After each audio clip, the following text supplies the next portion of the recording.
The first scream was so faint it could have been the wind dragging through the cottonwoods.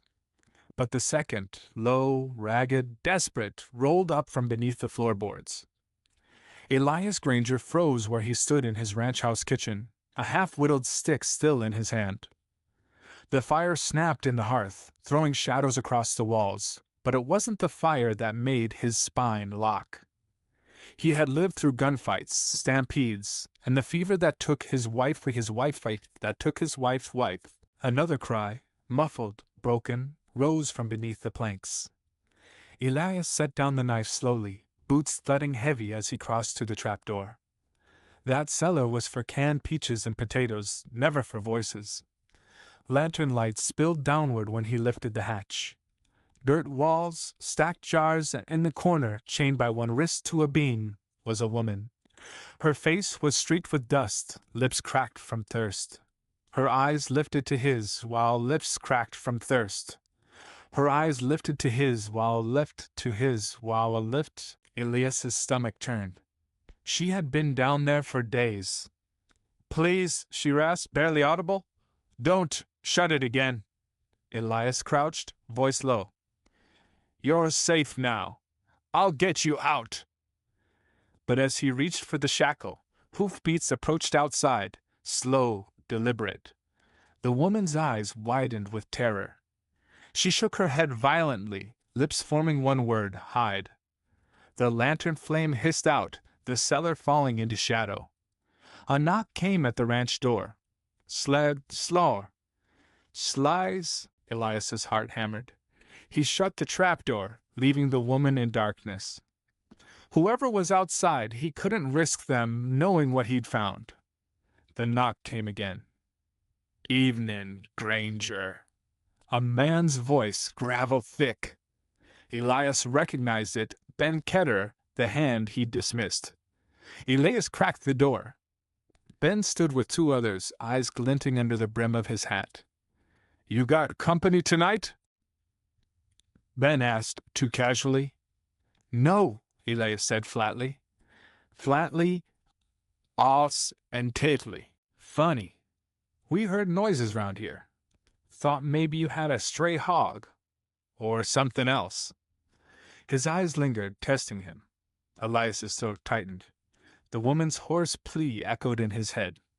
She was chained in his cellar, by them, no doubt. "You best leave," Elias said, hand hovering near his Colt. Ben smiled, cold. "We'll be back. Don't get any ideas about meddling with things that ain't yours." They rode off, dust trailing behind. Elias bold. "Back in the cellar," the woman whispered. "They'll kill you if they know you helped me." "I won't let 'em touch you," Elias muttered, sawing at the shackle with a file. His conscience burned. He could hand her over, pretend he never knew, live safe. But to leave her meant joining their cruelty. The chain snapped. She collapsed against him, shaking. Outside, a wolf howled. And far off, faint but unmistakable, hoofbeats again, drawing closer through the dark.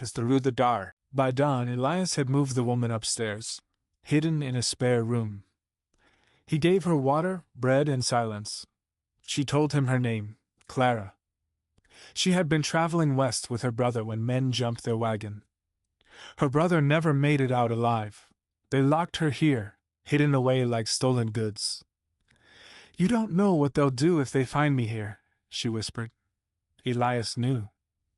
Men like Ben Ketter didn't forgive defiance. That afternoon, Elias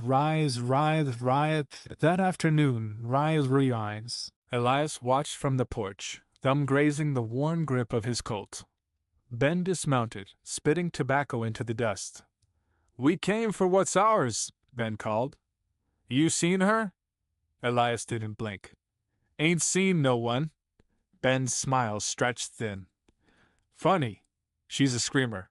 Hard to miss."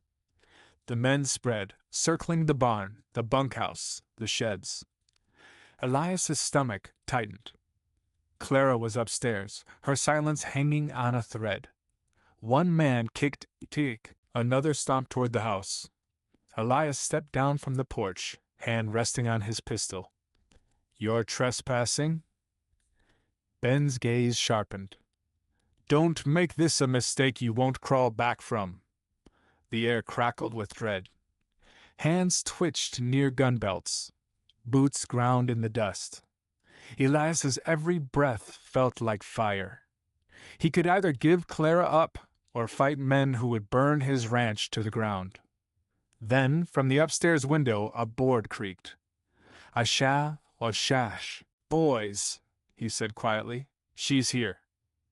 The night after the standoff, Elias and Clara sat in silence by the hearth. The men hadn't yet, but they knew. Clara cradled the tin cup of water in both hands, knuckles pale. You should have let them take me, she whispered. Elias shook his head, voice rough. I buried enough people I loved. Not burying you too. Her eyes filled, but she didn't cry. Instead, she reached into her torn dress and through. She held it out. He died trying to protect me. And now you. She stopped, throat tight. Elias closed her fingers around the locket. Your brother ain't here, but I am, and I'll protect you till I got no breath left. The silence stretched, heavy and human. Outside, coyotes howled, the night thick with waiting. Elias stoked the fire, and for a moment they looked like a family, two souls stitched together by loss. But just before dawn, the ranch dogs stitched together by loss. But just before dawn, the ranch dogs. Elias rose, checking the rifle by the door. Through the window, torches glowed against the dark. The riders had returned, more of them this time. A dozen shadows moving like a tide. Clara clutched his arm. They won't stop. Elias kissed her hand once, rough and brief. Then neither will I. The torches flared closer, painting the ranch house walls in firelight. The shootout began before the sun cracked the horizon. Gunfire split the morning, echoing in E. Elias fired from the porch, dropping the first rider clean. Clara reloaded the rifle with trembling hands, passing it back to him each time. Ben Ketter shouted orders, his voice a whip. Smoke him out! Burn it down! Torches arced toward the house. Elias shot 2 men before the flames reached the porch. The fire licked up the siding, heat searing his face. Go! He barked to Clara, shoving her toward the back door. But she shook her head. Refuses, shook her head. Refuses. The barn doors burst open. Elias's last gamble. Before dawn, he had cut loose his herd. The cattle thundered out, panicked and wild. The riders scattered, cursing, crushed under hooves. Ben stood his ground, pistol drawn. He and Elias locked eyes through the smoke. You should have stayed out of this, Granger, Ben snarled. Maybe, Elias growled back. But I reckon you chained the wrong cellar. Both men fired. The echo cracked the morning still. Ben staggered, a dark bloom spreading across his chest, before falling into the dirt. His men fled into the hills, their courage broken. The ranch smoldered, but the fire died before it spread.